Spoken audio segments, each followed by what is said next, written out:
Carly Marie. Good to see you, my friend. How are you? It is good to see you too. I'm good. How are you? I'm doing good, dude. I'm doing good. I'm excited. How you feeling before your show? I'm always nervous, but then like right when I get on stage, I'm just like it just goes away. But it's always the like jitters beforehand. Yeah. You know. You've been playing like a good amount of shows recently, right? Yeah. I played ever since like April. Yeah, I've been kind of like consistently doing like a few shows a month, which I'm like super excited about. I've been trying to get more into live shows and everything, so I'm excited. Yeah. Love it. Have the nerves got like better as you've done more and more and more? Yeah, and also like I feel more like prepared, if that makes sense. I feel like it's a lot of like psyching yourself out kind of thing. So like as I have more experience and stuff, I'm like, you know what, like I can do this. I feel like half of it's mental. Oh, it really is. You know what I mean? It really is. I feel like most of it's mental. Even like once you get up there and stuff, like I mean, at least for me, I'm good. And then it's just like the beforehand, like right before, I feel like I'm like waiting to go on a roller coaster or something. That's exactly what it's like. Yeah. So when you're on stage, you don't really feel normal. You don't really feel nervous at all. Not really. Like I feel like I just kind of like get into the zone of like, okay, what do I want to convey to the audience? Like, I want to give a good performance. You know what I mean? Sound my best. Like, just like convey the song the best. You know? Yeah. Do you go into every show with like a specific thing you want to convey, like a different message, or just like more like different songs, or?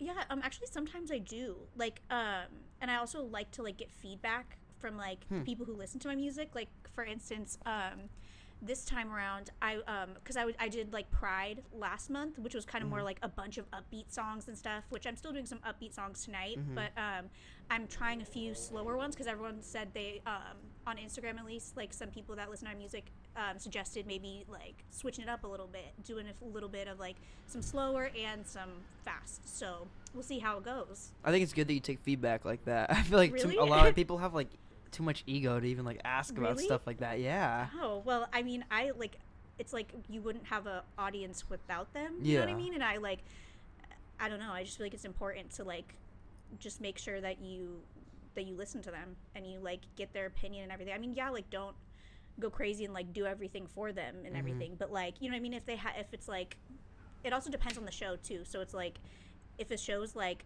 we said, Pride, you want to do like all the upbeat, like all the dance type stuff.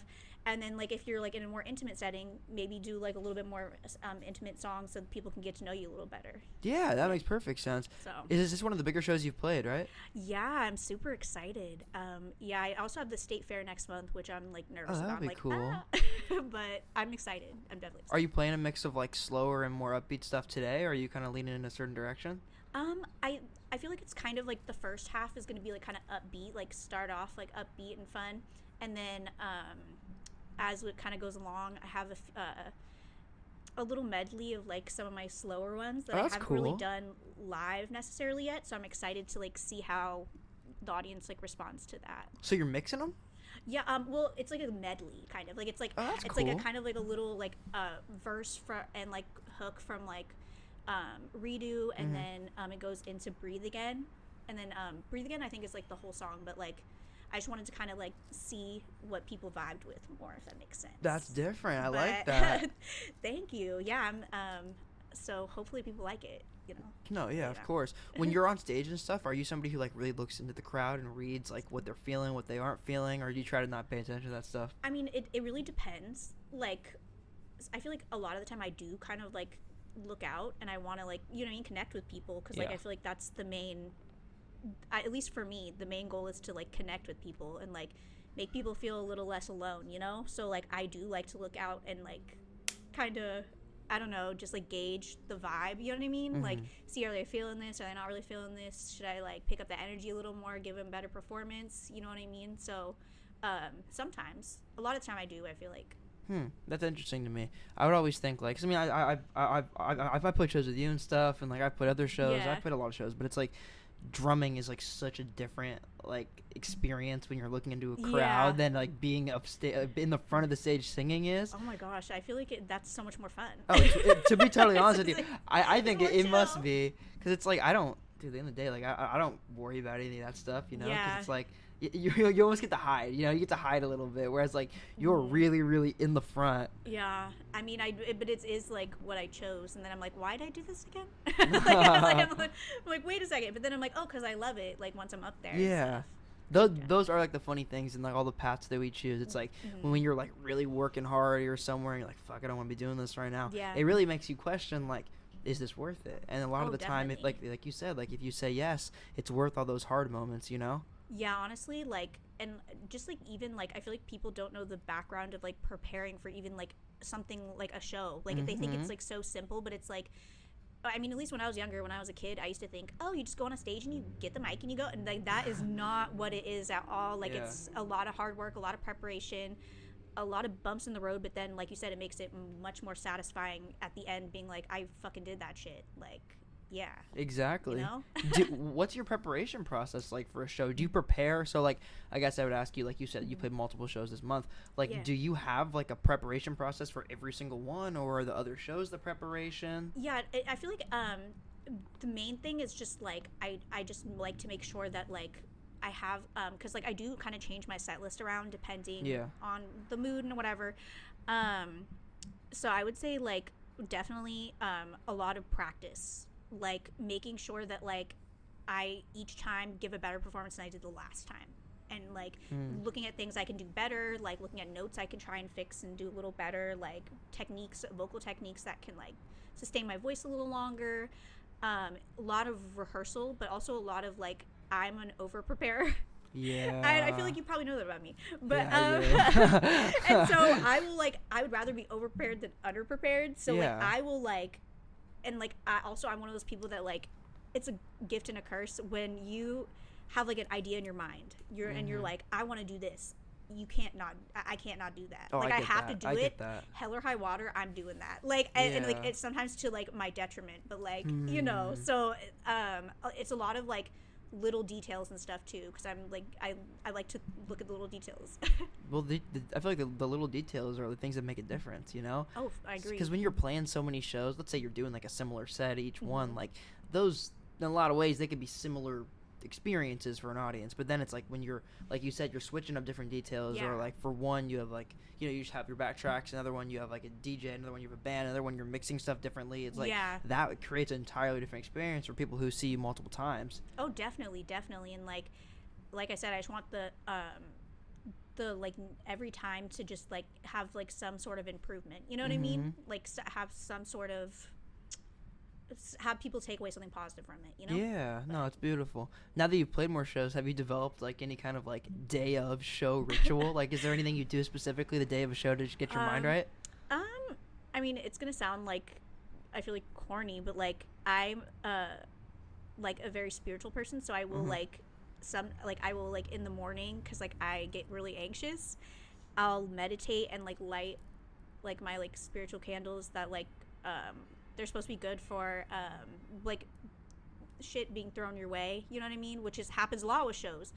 Things change, all the stuff, like there's a bunch of changes and stuff, and like we said, bumps in the road. So it's like I like to like kind of cleanse my energy in the morning, and then I kind of like to just like lightweight, like just like I don't know, just try and eat healthy, like pamper myself maybe a little bit, like watch a like funny show or something I like while I get ready or something, just to like kind of calm the nerves a little bit and like center me.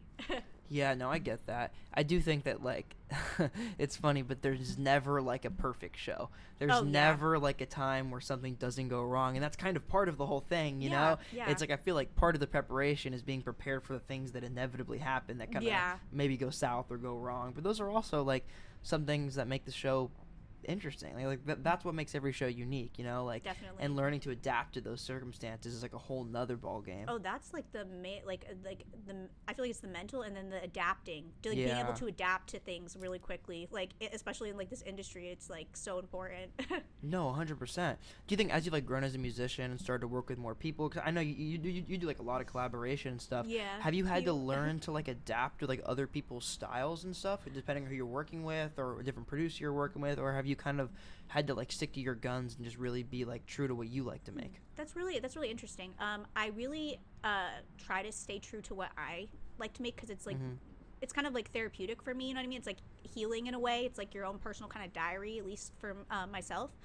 And a lot of like most people I work with are literally my friends, you know what I mean? So and then we'll just kind of go in the studio, maybe there'll be a little glass of wine or two, and then we just all vent and like what's going on with you, and then stuff just kind of comes out. I like, you know, it's like kind of organic a lot of the time, which I love and I like prefer. But I mean, I'm also willing to like try new styles and stuff. I'm like really interested in that as well, because like I'm kind of stayed in my own little lane, so it'd be cool actually to like kind of branch out a little bit, do something a little different. So I'm down. I like that. I do think like when you're in the studio with a bunch of people, and then like you said, like you guys are all venting, just having a good time or whatever, that translates on a song so well. Like it's so audible. Like you can always hear if people are having fun on a song, or if they're stiff and not really cool or not really close. You can tell. Yeah, definitely. Let Me Know, your song Let Me Know. I feel like that song very specifically, I feel like you can tell like everybody who made it is just like homies, and it's just like all like. Oh, it was so fun. That was so fun. Yeah. Like, that was a fun night.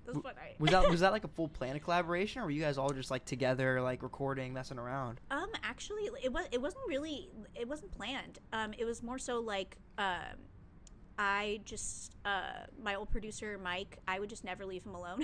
And I would just like come and hang out, and, he like, we would like play beats and stuff and like mess around. And then, my friend TJ, he actually was, there for a lot of like the recording of my album Phases. So we're just like really cool friends, and he's an amazing person, amazing artist, human being. TJ is a great person. Yes. Oh my gosh. Love him. And pretty much we just kind of like all got together. We were just kind of venting and stuff, and like they know that and like Trimorty, the guy who made the beat, and his verse is amazing as well. He kind of like just knows that I love Aaliyah, and I'm obsessed with her, and anything that has anything to do with her I will be on so quick. And so he like got a little sample of like one of her interviews and stuff, and then he put it into a song, and I kind of remixed it, and then he was just like, yeah, let me know what you think. And I was like, I need this right now. How much do I have to pay you? What do I have to do? Like, I was like, I need to be a part of this. Yeah. Like, and then we just kind of like fucked around and like just had fun with it. That's so cool, and I think that comes across in that song too, because of the way it kind of. I love that song, and I think what I like about it so much is. Let me ask you this, because I listen to that song a lot. Like I really do like it. Really, and thank you so much. Is that like, I don't know if it's a harmonica or a synth, but there's like that one back melody. Is it a harmonica? Yeah, I love that sound. It's a harmonica. Yeah. And the guy who did the guitar, Jose, he's oh my god, he's like Jose. Yeah, I know Jose. Yeah, he actually he plays the harmonica too. He did the solo, right? Yeah, he did the guitar solo, and he did the harmonica. Oh, that's so badass. And I remember like it was the first time I met him. He just comes in and like just went off, and I was like, I was like, the talent in here is like unmatched. Like I was shook, like, and it was just like amazing, super organic. Yeah, and what's so cool about that song too is like, you know, like your stuff is like, I do feel like generally, would you say it's more of like the lane of like pop or R&B, but like that song is like. It takes those same influences, but it wraps them in a more like very instrumental lens, you know, like you have like the production of that song seems very organic, like with the guitar solo and the harmonica, and even the drums are they're pretty crunchy, like very like they sound organic, very just like kind of like you just kind of freestyled a little bit exactly vibe. Yeah, definitely. I definitely catch that vibe, and I'm glad you caught the vibe too. But yeah, I definitely love making music that way. That's the best way, honestly. And like, I mean, like I said, collaborating and like meeting so many amazing artists and like people in this industry and stuff, it makes it super easy to like, you know what I mean? Sometimes it just comes out, like, you know what I mean? You're like, hey, let's hang out, like come by the studio. I'm like down here, and then it's just like, oh shit, we have like an album. What's going on? Like, you know, it's really cool. No, 100%. How like involved in like the process of the production of your songs are you? Like, do you like to be in the room when everything's being made? Or are you kind of like creatively directing everything? I'm very like particular, because like I said, I have certain messages I want to convey and stuff. Like I kind of had like a theme for my album and stuff. So like, and I like will hear like I'll be like, oh, I like at a certain part or something when I'm writing something, I'll be like, I can hear like a echoey effect right here. Like I mean, I'm not good at explaining it, and I can attest to that because I need to work on that. But yeah, I was very involved. I like wanted to be in the mixing sessions. I want to try and get more into production, but yeah, it's just a matter of like learning like Pro Tools and like all of that stuff, which I haven't, since I've been doing shows and stuff, I haven't really had the time to do, but I definitely want to make time. Yeah, I mean, and that all comes too as you get further and further into this, because you've been, I guess you've been making music for like a while now, right? Like a little bit. When did you start? I started I released stuff started in late 2019. So yeah, it's a while now. A little bit. I feel like if you start, then you get into production within like the first 5 years you make music, that does give you like a lot of advantages, you know? Yeah, no, definitely. I'm like, I've had like friends that have like offered to like help out and stuff, which is like so amazing. We just have to like find the time to get together, and I'm like, I am there. Like, teach me your skills. Have you been trying to find time to write, especially when you're playing so many shows? Has that been hard? That honestly, like, I did kind of have like a block, you know what I mean, right after I released like my first like full project. But then like kind of once I started doing shows, it kind of was easier to write. It was kind of weird. It seemed like it'd be like the opposite, but like it was like stuff was just like kind of coming out, and then I was just like, oh, like this would be cool. It's just, and then I'm like, oh, well, maybe I should book a session. I don't know, like, but yeah, I'm kind of like ready to like go on to the next. I mean, like, if that makes sense, like, I guess like get back in the studio. Yeah. So. No, 100%. Hey, but I'm pumped to hear whatever comes out, man. I'm pumped for your show, dude. Excited for you. Thank you so much. Yeah, thank you for having me. I felt honored. I was like, oh my god. Of course. I feel like this is long overdue. I know, really. I was gonna say, it was like, we've been talking about this for so long. Like, it's funny that it lined up this way. Really though. There was a lot of people like so yesterday I interviewed my friend Eamon, who like he's from San Diego, and like I met him in LA, and I had like interviewed him like a year and a half ago, and just like by some random chance like he was here. Like I'm interviewing Orion tomorrow, who I've already interviewed, and I'm interviewing you, like you're the homie. So it's just like it's funny how all that stuff aligned, you know? No, and that the universe, man, I'm telling you, everything happens for a reason, I believe. So